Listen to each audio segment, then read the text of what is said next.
Hello, good night, and welcome to another episode of, IRLOtaku reviewing Full Metal Alchemist Brotherhood. And this is episode 10. This amazing anime, which I'm, gracing with this beautiful game. It's kind of cool actually. That's why I play it.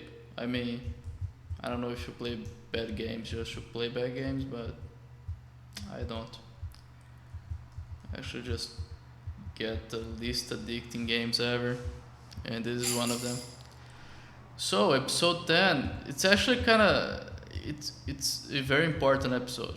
Actually, 11 is the filler one, but this one is actually really cool.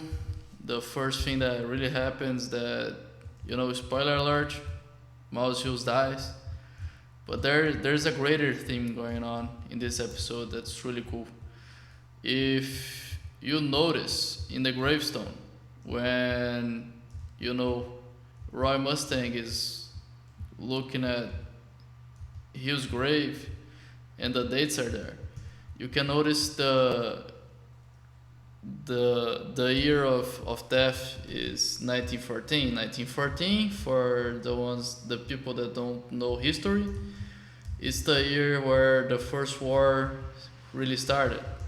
And if you notice, this anime has very strong themes from both World War One and World War Two.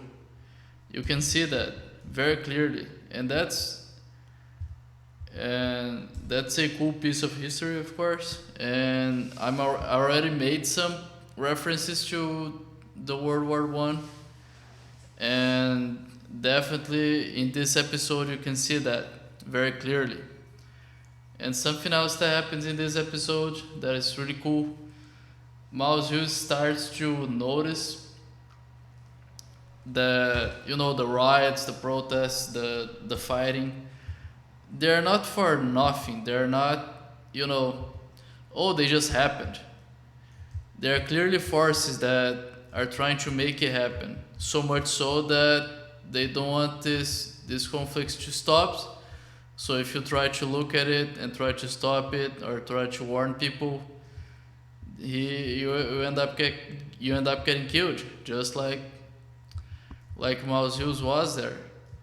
And that's a really cool theme actually, because really, dude, I don't know if you notice, there are no popular movements where there aren't great forces and great powers interested in making those movements happen.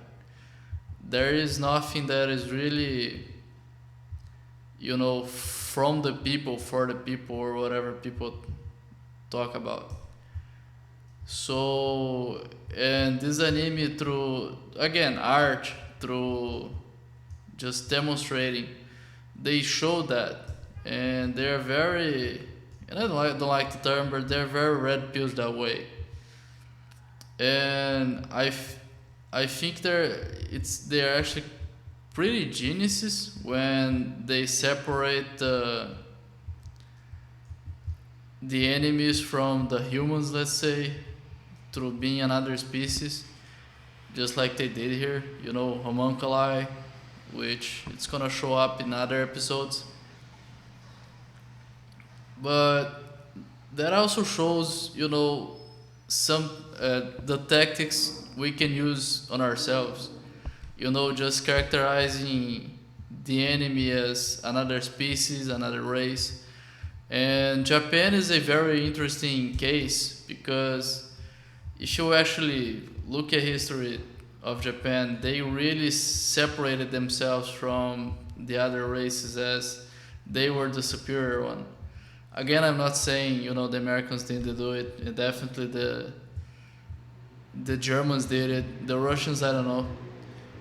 But there's a lot of that in this aspect. And right now we might be stopping, racial superiority, but we're just replacing it through other tribal paradigms, let's say. And I'm not even gonna name any examples because they're pretty obvious. And this episode is really interesting that way. It's really cool. Again, everything is very cool. And that's it. I hope you like this episode. There's some ramblings from me, and I hope you like it.